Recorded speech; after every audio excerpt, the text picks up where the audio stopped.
বিসমিল্লাহির রহমানির রহিম। আলহামদুলিল্লাহ, আমরা আজকের এই ৩৫তম ক্লাসে আমরা যে আমরা পূর্বে কিছু অব্যয় বা কিছু হরফ পড়ে এসেছি, যেগুলো বলেছিলাম যেগুলো হরফুল জর। হরফ ইসিমকে জর দানকারী বা জের দানকারী হরফ বা অব্যয়। অর্থাৎ যে হরফগুলো বিভিন্ন ইসিমের শুরুতে আসে, আসার পরে ওই ইসিমটাকে জের দেয়। যেমন আমরা বলছি ফি, মিন, ইলা, আন, আলা ইত্যাদি ইত্যাদি ওগুলো পড়েছি। তো আজকে আমরা এমন আরো কিছু অব্যয় পড়ব যেগুলো ফেইলের শুরুতে আসে। ফেইলের শুরুতে আসার পরে ওই ফেইলটাকে জবর দে অথবা ওই ফেইলটাকে জজম দে। ফেইলটাকে জবর দিবে অথবা জজম দিবে, এরকম কিছু আদাওয়াত বা অব্যয় সমূহ আমরা আজকে পড়ব। তো দেখেন, শুরুতে দেয়া আছে আদাওয়াতুন নসবি ওয়াল জাজমি। নসব অর্থাৎ জবর, জজম জজম বা সুকুন দানকারী অব্যয় সমূহ। নসব এবং জজম দানকারী অব্যয়সমূহ। তো কি কি এখানে আছে? এখানে আছে লাম, একটা হরফ বা অব্যয়। লান আছে, তারপর লামুত তালিল, তারপর লামুল আমর এবং আন। এখানে এই কয়েকটা বিষয় যেগুলো মৌলিক বা যেগুলোর ব্যবহার বেশি সচরাচর আমাদের ব্যবহারে আসে, এমন কিছু উপায় এখানে আমরা পড়ব। শুরুতে দেখেন লাম। লামের পরিচয় কি, তার ব্যবহার কি, এগুলো এখানে বলা হবে। লাম, লাম অর্থ হচ্ছে করেনি বা করা হয়নি। যদিও অর্থ অতীত বোঝায়, এটি মুজারি ক্রিয়ার আগে বসে। অর্থাৎ লাম এটি ফেইলে মুদারি এর শুরুতে আসে, আসার পরে ফেইলে মুদারিকে জজম দেয় এবং ওই ফেইলে মুদারি বা বর্তমানকালীন ক্রিয়াটাকে অতীতকালে রূপান্তরিত করে ফেলে। যেমন দেখেন, তার কাজ কি, ব্যবহার কি? ফেয়ালে মুদারিকে মাজ্জুম করে এবং শেষে সুকুন দেয়। উদাহরণ দেখেন যে ইয়াকতুবু একটা ফেল। ইয়াকতুবু অর্থ হচ্ছে সে লেখে বা লিখবে বা লিখছে, এরকম কিছু একটা। তো যখন ইয়াকতুবু এর শুরুতে আমরা লাম নিয়ে আসি, তো লাম ইয়াকতুব, ইয়াকতুবু ছিল শেষে ছিল, পেশ ছিল বা দম্মা ছিল। যখন লাম আসলো তখন এই শেষটাকে জজম বানিয়ে ফেলছে, লাম ইয়াকতুব মাজ্জুম বানিয়ে ফেলছে, লাম ইয়াকতুব। একটু পড়তে হবে সে লিখেনি, অর্থাৎ সে লিখবে বা লিখছে, লিখে, এরকম একটা অর্থ ছিল এই ইয়াকতুবের। অর্থাৎ বর্তমানকালীন ক্রিয়ার অর্থ দান করতো ইয়াকতুবুটা। তারপরে যখন তার শুরুতে লামটি নিয়ে আসা হয়েছে, তখন থেকে তার অর্থটি মাদি এবং নাবাচক, নাবাচক মাজিতে অতীতকালীন ক্রিয়ায় রূপান্তরিত হয়ে গেছে। তো ইয়াকতুবু ছিল, তখন হয়ে গেছে লাম ইয়াকতুব, সে লিখেনি, সে লেখেনি। রূপ ইয়াযহাবু, সে যায় বা যাচ্ছে বা যাবে, এরকম একটা অর্থ ছিল। তারপর যখন তার শুরুতে লাম আসলো, তখন হয়ে গেল লাম ইয়াযহাব, অর্থাৎ সে যায়নি। মোট কথা, লাম হচ্ছে একটি অব্যয় যেটি ফেইলে মুদারি এর শুরুতে আসে। আসার পর ওই ফেইলে মুদারিটাকে ফেইলে মাদি বা অতীতকালীন ক্রিয়ায় রূপান্তরিত করে এবং ওই ওই ফেইলটাকে নাবাচক, নাবাচক অতীতকালীন ক্রিয়ায় রূপান্তরিত করে। যেমন ইয়াকতুবু সে যায়, লাম ইয়াকতুব সে যায়নি। ইয়াযহাবু ইয়াকতুবু সে লিখে, লাম ইয়াকতুব সে লিখেনি। ইয়াযহাবু সে যায়, লাম ইয়াযহাব সে যায়নি। এরকম একটা, মানে সে অতীতকালে যায়নি, এরকম একটা অর্থ দেয়। আশা করি এটা বুঝতে পারছেন। আরো সামনে দেখি তো আরো স্পষ্ট হবে। আরেকটা অব্যয় দেখেন লান। আগে হলো লাম। লামের কাজ কি? এটা হচ্ছে ফেইলে মুদারি বা বর্তমানকালীন ক্রিয়ার শুরুতে আসার পরে ওই বর্তমানকালীন একটা হা-বাচক ক্রিয়াটাকে অতীতকালীন না-বাচক ক্রিয়ায় রূপান্তরিত করে ওই অর্থে নিয়ে যায়, ওই অর্থ দেয়। তারপর হচ্ছে লান। লান এর অর্থ কি? বাংলা অর্থ দ্বারা কিছুতেই হবে না, কিছু একটা বা করবে না, এরকম একটা। দৃঢ়তার সাথে ভবিষ্যতে ঘটমান কোনো কাজকে না করে। লানের কাজ কি? সে দৃঢ়তার সাথে, তাগিদের সাথে ভবিষ্যতে ঘটবে এমন একটা কাজ, যে কাজটাকে সেটা না করে, না বুঝে এমন কিছু। যেমন তার কাজ কি, ব্যবহার কি? যে ফেইলে মুদারিকে মানসুব করে, অর্থাৎ শেষে ফাতহা বা জবর দেয়। আগের লামের কাজ ছিল সেটা ফেইলে মুদারির শুরুতে আসার পরে ওই ফেইলে মুদারির শেষে জজম দিবে এবং ওই হা-বাচক ফেইলে মুদারি থেকে না-বাচক ফেইলে মাজিতে কি করবে? রূপান্তরিত করবে, নাবাচক ফেইলে মাজিতে রূপান্তরিত করবে। আর লানের কাজ হচ্ছে সেটা ফেইলে মুজারির শুরুতে আসবে এবং ওই ফেইলে মুজারিকে জজম না নসব বা শেষে জবর দান করবে এবং এর অর্থ দিবে দৃঢ়তার সাথে ভবিষ্যতে ঘটমান কোন কাজকে না করে, এটা হচ্ছে তার কাজ। উদাহরণ দেখেন, ইয়াযহাব হচ্ছে সে যাবে বা যাচ্ছে বা যায়। তারপর আমরা যদি ইয়াযহাবু এর শুরুতে লান নিয়ে আসি তাহলে হবে লাইন ইয়াযহাবা, লাইন ইয়াযহাবা, লান ইয়াযহাবা, সে কিছুতেই যাবে না, সে কিছুতেই যাবে না। এখানে আবার লান আসার পরে এই অর্থটা ভবিষ্যতেই থাকে, অতীতকালীন অর্থ বানিয়ে ফেলে না। শুধুমাত্র কোন একটা গঠমান কাজটাকে দৃঢ়তার সাথে না করে এটা বোঝায়। কিন্তু এটা বর্তমানকালীন অর্থই থাকে। কিন্তু আগেরটা লাম এটা আসার পরে এটা যখন ফেইলে মুদারির শুরুতে আসে তখন শেষে জজম দান করে এবং ওই ফেইলে মুদারিটাকে ফেইলে মাদি নাবাচক ফেইলে মাদিতে কি করে রূপান্তরিত করে ওই অর্থ দান করে। দেখেন ইয়াযহাবু সে খাবে বা সে যাবে, লাইন ইয়াযহাবা সে কিছুতেই যাবে না। তো লাইন ইয়াযহাবা এখানে শেষে কিন্তু জবর দিচ্ছে লান আসার পরে এবং তার অর্থটা ভবিষ্যতে থাকছে। সে যাবে না, সে কিছুতেই কোনোভাবেই সে যাবে না। এটাকে না, না যাওয়াটাকে তাগিদ করতেছে এটা। তারপর দেখেন ইয়াকুলু সে খাবে স্বাভাবিক অর্থ। কিন্তু যখন তার শুরুতে লাম আসলো, লাইন ইয়াকুলা লান আসলো, লাইন ইয়াকুলা সে কিছুতেই খাবে না। তাহলে উদাহরণগুলো ক্লিয়ার একদম। তারপর দেখেন আমরা লাম পড়লাম, লান পড়লাম, এখানে হচ্ছে লামুত তালিল। লামুত তালিল এটা লামের মতোই যে আমরা পড়ছি যেমন লির রাজুলি, লিল কিতাবি, ওই যে হরফুল জর লাম ওইটার মতোই। বাকি একটু পার্থক্য, আগেরটা আসতো ইসিমের শুরুতে আর এটা আসবে ফেইলের শুরুতে। তো ব্যবহারটা দেখেন, লাম ও তালিল ওর অর্থ হচ্ছে করার জন্য, যেন, উদ্দেশ্য বোঝায় ইত্যাদি। কোন একটি কিছু করার জন্য। যেমন আপনি বললেন আমি মাদ্রাসায় গিয়েছি, কেন গিয়েছি? আমি পড়ার জন্য, আমি পড়া শিখার জন্য বা ইলম শিক্ষার জন্য। আমি বাজারে গিয়েছি কেনাকাটা করার জন্য। তো কোন একটা কিছু করার জন্য বা আমি মাদ্রাসায় গিয়েছি যেন আমি কিছু শিখতে পারি, যেন আমি কিছু শিখতে পারি। তো যেন কোন একটা কিছু করার জন্য বা উদ্দেশ্য, আমার উদ্দেশ্য কি? আমি বাসা থেকে বের হয়েছি যাতে আমি অ্যা অ্যা ঢাকা যেতে পারি, যাতে আমি অন্য একটা জায়গায় যেতে পারি। এটা হচ্ছে আমার উদ্দেশ্য। তাহলে লামুত তালিল এটা হচ্ছে কোনো একটা কিছু করার জন্য যেন বা উদ্দেশ্য ইত্যাদি অর্থ দিয়ে থাকে বাংলায়। তারপর এর কাজ কি? এটা ফেইল মুদারিকে মানসুব করে এবং শেষে ফাতহা বা জবর দেয়। এটা লানের মতোই, এটা ফেইলে মুদারির শুরুতে আসে। আসার পরে ওই ফেইলে মুদারি শেষে ওটাকে মানসুব করে অর্থাৎ তার শেষে জবর দান করে। উদাহরণ দেখেন এবং তার অর্থ কি? এই যে অর্থ যেন, যে কিছু করার জন্য উদ্দেশ্য ইত্যাদি অর্থ দেয়। তো যেমন আদরুসু লিআংজাহা। আংজাহু একটা ফেল ছিল। আংজাহু আমি সফল হব বা হচ্ছি বা হই। লিআংজাহা লাম আসার পরে ওই শেষে কি হয়ে গেছে? জবর হয়ে গেছে। তো আদরুসু আদ-দারসু দারাসা ইয়াদরুসু উদরুস বাবে নাসরা থেকে অর্থ হচ্ছে পড়া, অধ্যয়ন করা ইত্যাদি। তো আদরুসু লিআংজাহা আমি সফল হওয়ার জন্য পড়ি। আমি পড়ছি বা আমি পড়ি কেন? আমার উদ্দেশ্য কি? লিআংজাহা যাতে আমি সফল হতে পারি। আমি সফল হওয়ার জন্য আমি কি করি? পড়াশোনা করি, পড়ালেখা করি, অধ্যয়ন করি। তারপর সাফারা লিয়াতাআল্লামা। সাফারা আল মুসাফারাতু সাফারা ইউসাফিরু বাবে মুফাআলা থেকে আসে। এটা আমরা আগে পড়ে এসেছি। এর অর্থ হচ্ছে সফর করা, ভ্রমণ করা ইত্যাদি। সাফারা সে লিয়াতাআল্লামা মূলত ছিল ইয়াতাআল্লামু একটা ফেইল, সে শিখবে বা শিখছে বা শিখে। এর শুরুতে লাম নিয়ে আসা হইছে, লামুত তালিল। লিয়াতাআল্লামা ইয়াল্লামু থেকে ইয়াতাআল্লামু থেকে লামা হয়ে গেছে। কারণ আমরা জানি ওই লাম এটা আসার পর এটা ফেইলের শেষে কি করে? এটা নসব বা জবর দান করে। এখানে সাফারা লিয়াতাআল্লামা সে শিক্ষা অর্জনের জন্য ভ্রমণ করছে। আশা করি বিষয়গুলো ক্লিয়ার ইনশাআল্লাহ। হ্যাঁ, তারপর দেখেন আমরা কয়টা পড়লাম? লাম পড়লাম যেটা জজম দান করে, তারপর লান পড়লাম, তারপর লামুত তালিল পড়লাম। ৩ টা বিষয়। চতুর্থ বিষয় হচ্ছে এখানে লামুল আমর। লামুল আমর এর অর্থ কি? লামুল আমর মানে হচ্ছে আমরা যে আগে পড়ে এসেছি যে হ্যাঁ, তুমি পড়ো। তুমি পড়ো। ইকরা তুমি যাও, ইযহাব তুমি বের হও, উখরুজ এটা হচ্ছে তুমি। তুমি একজন বা তোমরা ২ জন বা তোমরা সবাই। এটা পুরুষ হোক, মহিলা হোক ঐরকম এগুলো পড়েছি। কিন্তু অন্য আরেকটা ব্যবহার এরকম আছে যে আমি চাই সে যেন যায়, সে যেন যায়, সে যেন পড়ে, অ্যা উম সে যেন যায়, ফাতেমা যেন আসে। তো ঐরকম। বা রাশেদ যেন খায়। এরকম অন্য একজন তৃতীয় ব্যক্তি, সম্মোদিত কোনো ব্যক্তি না। তৃতীয় আরেক ব্যক্তিকে সম্বোধন করেও কি করা হয়? আদেশ দেয়া হয়। এরকম ব্যবহার আছে। তো ওই বাক্যগুলো আমরা কিভাবে বলবো? সেক্ষেত্রে তো তুমি পড়ো, ইকরা তুমি পড়ো। এই তুমি পড়ো আর রাশেদ যেন পড়ে। আমি চাচ্ছি রাশেদ যেন পড়ে।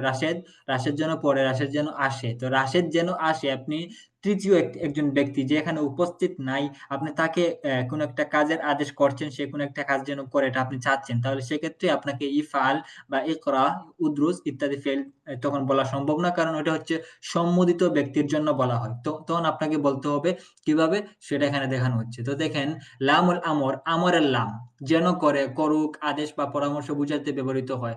এটা কাজ কি? এটা হচ্ছে ফেইলে মুদারিকে মাজজুম করে। ফেইলে মুদারিকে মাজজুম করে। যেমন ধরেন ইয়াকতুবু একটা ফেইল। সে সে ইয়াকতুবুদ দারসা, সে পাঠ লেখে, সে পাঠ লেখে। আপনি বললেন সে যেন পাঠটি লেখে, লিয়াকতুব আদ-দারসা, লিয়াকতুবিদ দারসা বা লিয়াকতুব আদ-দারসা, সে যেন পাঠটি লেখে। তাহলে একজন অনুপস্থিত তৃতীয় ব্যক্তি, তাকে আপনি সম্বোধন করছেন লিয়াকতুবিদ দারসা, সে যেন পাঠটি লেখে। তারপর লিয়াযহাব ইলাল মাসজিদি, সে যেন মসজিদে যায়। লিয়াযহাব, ইয়াযহাব হচ্ছে সে যায়, লিয়াযহাব সে যেন যায়, ইলাল মাসজিদি মসজিদে। আপনি বললেন আমি যেন করি, লিআফআল হাদা, আমি যেন এই কাজটি করি, লিআদরুস আদ-দারস, লিয়াকতুবিদ দারসা, আমি যেন পাঠটি লিখি বা আমার পাঠটি লেখা উচিত, এরকম একটা অর্থ। তাহলে নিজেকে সম্বোধন করার জন্য আমাদের একবচন, বহুবচন, যাই হোক, অথবা তৃতীয় একজন ব্যক্তিকে সম্বোধন করার জন্য যে তাকতুব ফাতিমা আদ-দারস, ফাতিমা যেন পাঠটি লেখে আদ-দারসা। তো এরকম সম্বোধনের জন্য লামুল আমর এটা ব্যবহৃত হয়। কয়টা গেল? লাম গেল, লান গেল, লামুত তালিল গেল, তারপর আপনার লামুল আমর, এই ৪ টা অব্যয় গেল। আরেকটা দেখি আনাল মাসদারি, এটা আমরা যদিও পূর্বে এসেছি, এখানে আবার আলাদা করে দেওয়া হয়েছে। এটা দেখেন অর্থ, আন আল মাসদারিয়া, মাসদারের আন, বা যে আনটাকে, যে আন একটা ফেলটাকে মাসদারে রূপান্তরিত করে ফেলে, এটা হচ্ছে আনুল মাসদারিয়া। এটা কি, ব্যবহার কি, এখানে সবই এখানে দেওয়া আছে। দেখেন এর অর্থ কি, অর্থ দ্বারা করতে বা যে বা যেন, মাসদার ক্রিয়ার নামরূপ তৈরি করে, ক্রিয়ার নামরূপ তৈরি করে। তো আনিল মাসদার এটা হচ্ছে কোন একটা কিছু করতে, আমি করতে চাই, আমি যেতে চাই, আমি আমি আমি যেন করি, বা আমি যেন আমি আমি চাচ্ছি আমি যেন এই কাজটি করি। তো এরকম। তো করতে, যেন বা যে ইত্যাদি অর্থ দিয়ে থাকে, এবং একটা ফেইলকে এটা মাসদারে রূপান্তরিত করে, মাসদার বানিয়ে ফেলে, ক্রিয়ামূল বানিয়ে ফেলে। তো কিভাবে দেখেন, আগে কাজটি দেখেন, এটা ফেইলে মুদারিকে মানসুব করে, এটাও একই কথা। এটা ফেইলে মুদারি শুরুতে আসে, আসার পর ওই ফেইলে মুদারিটাকে মানসুব করে ফেলে, শেষে নসব বা জবর দান করে। উদাহরণ দেখেন, উরিদু আন আতাআল্লামা, আমি শিখতে চাই, আমি উরিদু আমি চাই, আল ইরাদাতু আরাদা ইউরিদু ইরাদাতান, আমরা পূর্বে এসেছি, বাবে ফালের আজওয়াফের মাসদার, আল ইরাদাতু হচ্ছে চাওয়া, কোনো কিছু করতে, চাওয়া। উরিদু আমি চাই, যে আন যে, আতাআল্লামা, এই যে আতাআল্লামু ছিল, আমি শিখব। এই ফেইল একটা, এই ফেইল এর শুরুতে আন আসছে, আন আসার পরে ওই ফেইলটাকে নসব বা জবর দান করছে এখানে। তো উরিদু আন আতাআল্লামা, আমি শিখতে চাই। তো উরিদু আন, আমি চাই যে, আতাআল্লামা আমি শিখতে, আমি চাই যে আমি শিখবো। এটা এভাবে তর্জমা করতে পারেন। আবার করতে পারেন উরিদু আন আতাআল্লামা, আমি শিখতে চাই, উরিদু আমি চাচ্ছি যেন আমি শিখি, আন আতাআল্লামা, এই ৩ ভাবে এটার অর্থ করা যায়, একই অর্থ থাকে। তো এটা হচ্ছে আনের ব্যবহার। ব্যবহার কি? এটা ফেইলের মুজারি এর শুরুতে আসবে, আসার পরে ওই ফেইলের শেষে নসব বা জবর দান করবে, এবং যে, যেন ইত্যাদি একটা অর্থ দিবে। এবং এটার আরেকটা কাজ হচ্ছে, এটা একটা ফেইলকে মাসদারে রূপান্তরিত করে ফেলে। কিভাবে? দেখেন, উরিদু আন আতাআল্লামা, আতাআল্লামা আমি শিখতে চাই, আমি শিখতে চাই এখানে। তো উরিদু আন আতাআল্লামা, আন আসার পরে আতাআল্লামা, এটা এই ফেইলটাকে কেমন জানি মাসদার বানিয়ে ফেলছে। কারণ কিভাবে? কারণ আন আতাআল্লামা এই বাক্যের তখন মূল রূপ দাঁড়ায়। আন আসার পরে এর মূল রূপ দাঁড়ায় আত-তাআল্লুম। আত-তাআল্লুম হচ্ছে শেখা। তো উরিদু তাআল্লুম, আমি শিখতে চাই। তো উরিদু তাআল্লুমার যে অর্থ, উরিদু আন আতাআল্লামার একই অর্থ। কোন পার্থক্য নাই। অর্থাৎ এই আন আসার পরে এরপরে যে ফেলটা আছে, ওই ফেলটাকে সেটা কি করে ফেলছি? ওই আনটায় মাসদার বানিয়ে ফেলছি। তখন আপনি যখন একটা এই বাক্যের তারকিব করবেন, তখন আপনার কিভাবে করতে হবে? আপনি এভাবে করবেন, উরিদু হচ্ছে ফেইল, তার মাঝে একটা জমির আনা আমি, এই একটা জমির আছে বা একটা সর্বনাম লুকায়িত আছে, ওইটা হচ্ছে ফাইল। তো ফাইল এবং ফাইল। আন কি? আন হচ্ছে আন আল মাসদারিয়া, বা আন হচ্ছে হরফুল মাসদার, এটাকে বলতে হবে। আর তাআল্লামা হচ্ছে ফাইল, এটা ফাইল, এবং ফাইল আছে, তারপর ফাইল আছে, ফাইল হওয়ার পরে এটা হবে মাসদার। তো মাসদার, এবং তো এটা হয়ে যাবে মাসদার, ঠিক আছে। তো আন এবং তারপরে ফাইল সব মিলে আন হচ্ছে হরফুল মাসদার, আতাআল্লাম ফাইল, এবং আন এবং তারপরে যে মাদখুল, তার যার শুরুতে আসছে, দুইটা মিলে হয়ে যাবে মাসদার। তো এরপরে, তো উরিদু আন আতাআল্লামা এর মূল রূপ দাঁড়াবে উরিদু তাআল্লুমা, আমি শিখতে চাই। তদ্রূপ নিজের বাক্য দেখেন, ইয়াজিবু আন ইয়াকরা, ইউহিব্বু সে ভালোবাসে, ইউহিব্বু আন ইয়াকরা, আল ইহবাবু আহাব্বা ইউহিব্বু, ইহবাবান হচ্ছে পছন্দ করা, ভালোবাসা ইত্যাদি। ইউহিব্বু আন ইয়াকরা, সে পড়তে ভালোবাসে। তাহলে ইউহিব্বু আন ইয়াকরা এই বাক্যে আন ইয়াকরা বলা আর ইউহিব্বুল কিরাআতা, সে পড়তে, সে পড়া ভালোবাসে, একই কথাই। অর্থাৎ আন আসার পরে ওই তারপরে ফেল, যে ফেলটা আছে, ওই ফেলটাকে সেটা মাসদারে রূপান্তরিত করে ফেলে, মাসদার বানিয়ে ফেলে। ৪ কথা এখানে দেখেন, এখানে লাম, মিম না লাম, লাম, লামুল আমর এগুলো লাম এবং লামুল আমর। লামুল আমর এগুলো ফেলে মুজারিকে মার্জুম করে। তারপর লান এবং লামুত তালিল এগুলো ফেলে মুজারিকে মানসুব বা জবর দান করে। বিশেষ দ্রষ্টব্য এখানে এই অব্যয়গুলো যখন একবচনের মুআন্নাস, মুখাতাব এবং দ্বিবচন বা বহুবচন ফেইলের শুরুতে আসে তখন ওই সব ফেইলের শেষ থেকে নুন পড়ে যায় জজম কিংবা নসবের আলামত রূপে। যেমন ইয়াফআলুনা থেকে লাম ইয়াফআলু, লান ইয়াফআলু, তদ্রুপ তাফআলিনা থেকে লাম তাফআলি, লান তাফআলি। এখানে আরেকটা কথা বলছি যে এই যে আমরা বললাম যে লাম আসার পরে ওই যে লাম ইয়াফআল, লাম ইয়াকতুব, তারপর লিয়াফআল, লামুল আমর যেগুলো যে অব্যয়গুলো লাম এবং লামুল আমর এগুলো আসার পরে পরিবর্তন কি হয়? ফেইলের শেষে জজম দান করে। তদ্রুপ লান ইয়াফআলা শেষে কি করে? নসব দান করে। তদ্রুপ লিয়াফআলা, আন আফআলা, আন আতাআল্লামা। আন আসুক আর লাম যেগুলো আসুক শেষে জজম দান করুক আর নসব দান করুক, যাই দানই করুক, এগুলো জজম দিবে বা নসব দিবে তখন যখন এই ফেলগুলো এক বচনের হবে বা বহু বচনের হবে। তবে যখন তার শেষে নুন থাকবে না, যখন তার শেষে ওয়াও নুন বা আলিফ নুন যুক্ত থাকবে না। কিন্তু যখন ফেলগুলোর শেষে ওয়াও নুন কিংবা আলিফ নুন কিংবা ইয়া নুন থাকবে তখন তার শেষে জজম দিবে না, বরং জজম বা নসবের আলামত রূপে তার শেষে যে নুনটি আছে ওই নুনটি পড়ে যাবে। উদাহরণ দিলে ক্লিয়ার হবে। যেমন ধরেন লাম একটা অব্যয়, ঠিক আছে? লাম ইয়াফআল সে করেনি, লাম ইয়াকতুব সে লেখেনি। তো লামের কাজ হচ্ছে শেষে জজম দান করা। তখন আমি যদি যে লাইন ইয়াকতুব, লাম ইয়াকতুব সে লিখেনি, লাম নাকতুব আমরা লিখিনি। এটা ঠিক আছে। শেষে আলিফ নুন বা ইয়া নুন এগুলো আসে নাই। কিন্তু যদি আমি শেষে নুন যুক্ত একটা ফেল নিয়ে আসি, যেমন ধরেন ইয়াকতুবানি, তারা দুজন লেখবে। আমি যদি এর শুরুতে লাম নিয়ে আসি তাহলে কি হবে? লাম ইয়াকতুবা, শেষ থেকে নুনটা পড়ে যাবে। লাম ইয়াকতুবা। তদ্রূপ তাকতুবিনা, তুমি একজন মহিলা লিখবে, ইয়া নুন আছে, শেষে নুন আছে। মোট কথা যেসব ফেলের শেষে নুন আছে, তো তাকতুবিনা তুমি একজন মহিলা লিখবে। তো এর শুরুতে যদি আমি লাম নিয়ে আসি তাহলে সেক্ষেত্রে হবে লাম তাকতুবি। তদ্রূপ যদি ওয়াও নুন আছে এমন, যেমন ইয়াকতুবুনা, তারা সকল পুরুষ লিখবে, তো ইয়াকতুবুনা কিভাবে হবে? লাম ইয়াকতুবু, শেষ থেকে নুনটি পড়ে যাবে। তদ্রূপ অন্যান্য ফেলের ক্ষেত্রেও, অন্যান্য অব্যয়ের ক্ষেত্রে, যেমন লিয়াফাল, তো লিয়াকতুব সে একজন পুরুষ লেখে, তাহলে ইয়াকতুবানি তারা দুজন লিখবে, তাহলে লিয়াকতুবা নুনটি পড়ে যাবে। তাকতুবিনা তুমি একজন মহিলা লিখবে, লিয়াক এটা তো তাকতুবিনা হবে না, কারণ এটা তো উক্তুবি ফেল আছে। হ্যাঁ, তারপর অন্য একটা ফেল দেখেন, দেখেন, দেখেন লাইন লাইন ইয়াকতুবানি, লাইন ইয়াকতুবা। তদ্রুপ ইয়াকতুবুনা, লাইন ইয়াকতুবু। তদ্রুপ লামুত তালিল যেমন লিয়াকতুবু, লিয়াকতুবা। মোট কথা যেসব ফেইলের শেষে নুন আছে ওই নুনটা ওই নসব বা জজমের আলামত রূপে, নসব বা জজম না হয়ে ওই নুনটি পড়ে যাবে এইসব ফেল থেকে। তো উদাহরণ দেখেন, যেমন ইয়াফআলুনা থেকে লাম ইয়াফআলু, লান ইয়াফআলু। তদ্রুপ তাফআলিনা থেকে লাম তাফআলি, লান তাফআলি। এই মোটামুটি আজকের ক্লাস ছিল। আশা করি বুঝতে পারছেন। তো আজকের এই পড়ায় কোনো কিছু জানার কিছু আছে কিনা বা কোনো কিছু অস্পষ্ট আছে কিনা জিজ্ঞেস করেন, সমস্যা নেই। أستاذ হ্যাঁ, হ্যাঁ, বলো। آه، كان لام الأمر হুম, ليكتب الدرس أصلا হুম। كان يكون أكتر نام دي اللي كيركم زمان ليكتب زيد الدرس إيجاركي হ্যাঁ, ঠিক আছে তো, সমস্যা নাই। লিয়াকতুবিদ দারসা জায়েদ আজকে পাঠ লেখেনি, সমস্যা নাই। তুমি লেখনি লাম তাকতুবিদ দারসা আল ইয়াউমা, তুমি লেখনি। লাম তাকতুব ফাতিমাতু, ফাতিমা লেখেনি। লাম তাকতুব জাইদুন, জাইদ পড়তে পারেন, কোনো সমস্যা নেই। ঠিক আছে?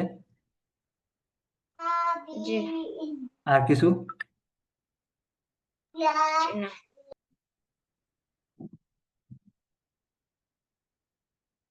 আচ্ছা, সবাই বুঝতে পারছেন বিষয়গুলো? এখানে পড়া বেশি নাই, অল্প একটু একটু একটু বুঝলেই পারবেন, একটু দেখলেই পারবেন ইনশাল্লাহ। তাহলে ঠিক আছে, এগুলো একটু পড়েন, ইনশাল্লাহ পারবেন। ভালো থাকেন। আসসালামু আলাইকুম।